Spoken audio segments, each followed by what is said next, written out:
Bilang tugon sa patuloy na masamang panahon, agad na nagsagawa ng road clearing operations at water level monitoring ang mga tauhan ng Itogon Municipal Police Station upang matiyak ang kaligtasan ng publiko sa gitna ng malakas na pag-ulan. Patrolwoman Jomalyn Kakanindin sa ulat.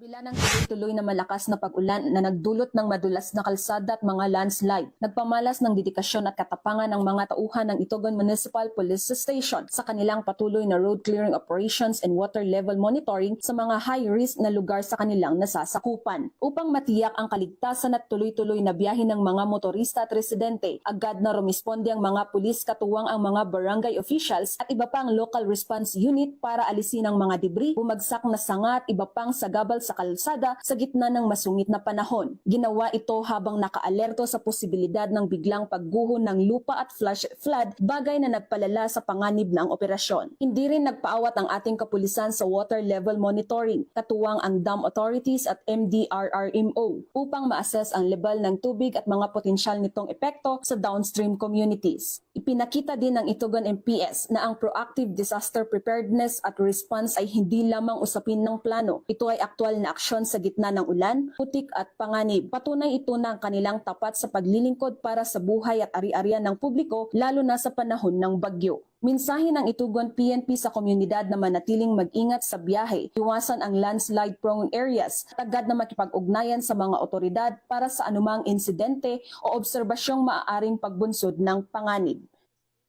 Mula dito sa La Trinidad, Benguet, ako ang iyong PNN correspondent, Patrolwoman Jomalyn Kakanindin, alagad ng batas, tagataguyod ng Balitang Puno.